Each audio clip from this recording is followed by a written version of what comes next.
नमस्कार दोस्तों, मैं प्रतिमा आज फिर से आपके सामने अपनी एक नई कहानी लेकर आई हूँ। कहानी का टाइटल है एकता।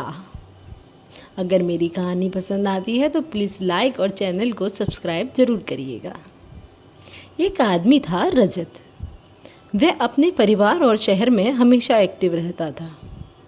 उसे शहर में हर व्यक्ति जानता था। हर जगह उसका मान सम्मान होता था। हर किसी की मदद के लिए वह आगे रहता। हर कोई काम में उसकी सलाह लेता था। एक दिन अचानक उसका किसी से मतभेद हो जाता है। इस कारण वह निष्क्रिय रहने लगता है। उसका मन किसी से भी मिलने को न होता। परिवार से अलग, समाज से अलग उसने सबसे मिलना जुलना भी बंद कर दिया था। कुछ दिनों के बाद एक बहुत ठंडी रात में उसके परिवार के मुखिया उससे मिलने आते हैं और पाते हैं कि रजत घर पर अकेला है। वह अलाव के आगे जलती हुई लकड़ी की लौ के सामने अकेला बैठा आराम से आग ताप रहा है। रजत ने मुखिया का बड़ा खामोशी से स्वागत किया। दोनों चुपचाप बैठकर आग की लपटों को देखते रहे।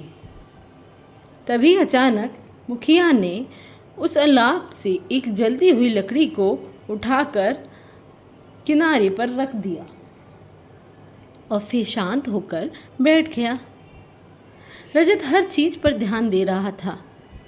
लंबे समय से अकेले रहने के कारण मन ही मन खुश भी हो रहा था कि आज उसके परिवार के मुखिया उससे मिलने आए हैं।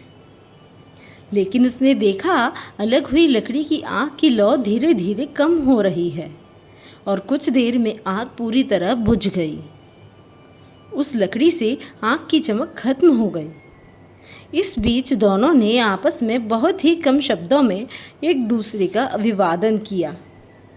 जाने से पहले मुखिया ने अलग की हुई बेकार लकड़ी को उठाया और वापस से आग में डाल दिया। वह लकड़ी फिर से लौ बनकर जलने लगी और चारों तरफ रोशनी बिखेरने लगी। जब रजत मुखिया को छोड़ने के लिए दरवाजे तक पहुंचा तो उसने मुखिया से कहा, मेरे घर आकर मुलाकात करने के लिए आपका बहुत बहुत धन्यवाद। आज आपने बिना कुछ बात किए ही एक सुंदर पाठ पढ़ाया कि अकेले व्यक्ति का कोई अस्तित्व नहीं है। सबका साथ मिलने पर ही वह चमकता है और रोशनी बिखेरता है। अलग होते ही वह बुझ जाता है, उसी तरह जिस तरह वह लकड़ी अलग होने से बुझ गई। दोस्तों, इस कहानी ने हमें बताया कि हमें परिवार और समाज से हमेशा जुड़े रहना चाहिए। बेशक हम सबके विचार और हमारे सोचने का तरीका अलग होता है, पर उन सबको एक तरफ रख सबसे मिलजुल कर रहना चाहिए।